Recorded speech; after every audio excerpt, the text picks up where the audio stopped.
بسم اللہ الرحمن الرحیم۔ السلام علیکم ناظرین کرام، مکہ مکرمہ میں ایک عالم کا انتقال ہوا۔ انہیں عام قبرستان میں دفن کر دیا گیا۔ کچھ عرصے بعد کسی وجہ سے اس عالم کی قبر کھولی گئی۔ قبر کھولتے ہی ایک عجیب منظر نظروں کے سامنے تھا۔ قبر میں اس عالم کی میت کی بجائے ایک نہایت حسین لڑکی کی میت تھی، اور وہ لڑکی کسی یورپین ملک کی معلوم ہوتی تھی۔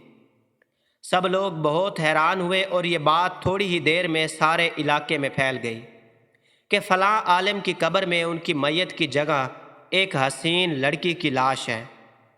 اتفاق سے وہاں یورپ کے کسی ملک سے آنے والا ایک مسلمان سیاح بھی موجود تھا۔ اس نے جب اس لڑکی کی صورت دیکھی تو کہا کہ میں اس لڑکی کو جانتا ہوں، یہ فرانس کی رہنے والی ہے، اس کا سارا گھرانہ عیسائی ہے، لیکن یہ خفیہ مسلمان ہو گئی تھی اور اس نے مجھ سے بھی اسلام کی کچھ کتابیں پڑھی تھیں۔ پھر کچھ دن بعد یہ بیمار ہو کر فوت ہو گئیں تو گھر والوں نے عیسائیوں کے قبرستان میں دفن کر دیا، اور اب اس کی میت یہاں پہنچی ہوئی ہے۔ لوگوں نے کہا کہ اس کی میت یہاں منتقل ہونے کی وجہ تو سمجھ میں آ گئی کہ یہ نیک اور مسلمان تھی، لیکن پھر عالم صاحب کی میت کہاں گئی؟ کسی نے کہا ہو سکتا ہے ان کی میت اس لڑکی کی قبر میں چلی گئی ہو۔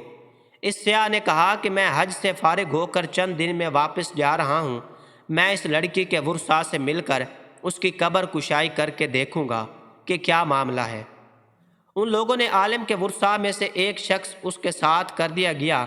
جب وہ شخص واپس گیا تو اس لڑکی کے والدین سے سارا قصہ بیان کیا۔ وہ بہت حیران ہوئے، چنانچہ انہوں نے لڑکی کی قبر کشائی کی تو لڑکی کے تابوت میں اس عالم کی میت تھی جو مکہ میں دفن ہوا تھا۔ وہ لوگ بہت حیران ہوئے کہ یہ کیا ماجرا ہے۔ مکہ میں جب یہ خبر پہنچی کہ اس عالم کی میت عیسائیوں کے قبرستان میں اس لڑکی کی قبر میں ہے تو سب کو بہت زیادہ حیرانی ہوئی کہ لڑکی کی یہاں منتقل ہونا تو اس کے مسلمان ہونے اور نیک ہونے کی وجہ سے تھا، لیکن عالم صاحب ایسا کون سا گناہ ہو گیا جس کی وجہ سے انہیں عیسائیوں کے قبرستان میں منتقل کر دیا گیا؟ چنانچہ اس کی بیوی سے پوچھا گیا کہ تیرے شوہر میں ایسی کون سی بات تھی جو اس کے ساتھ یہ معاملہ پیش آیا؟ اس کی بیوی نے کہا کہ میرا شوہر بہت نیک اور نمازی تھا، تہجد گزار اور قرآن کا پڑھنے والا تھا۔ لوگوں نے کہا کہ سوچ کے بتاؤ، کوئی تو ایسی بات ہوگی جس وجہ سے یہ معاملہ ہوا۔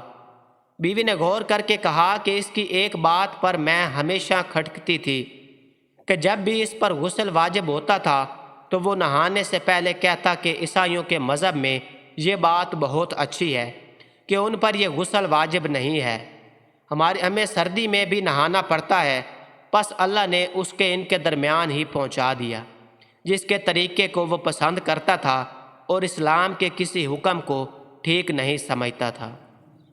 آج ہم لوگ کتنی ایسی باتیں کر جاتے ہیں جس میں اسلام کے کسی حکم کی حقارت ظاہر ہوتی ہے، لیکن ہم پرواہ نہیں کرتے۔ ناظرین، مزید ایسی ویڈیوز دیکھنے کے لیے اور عبرتناک واقعات سننے کے لیے ہمارے چینل کو سبسکرائب ضرور کریں۔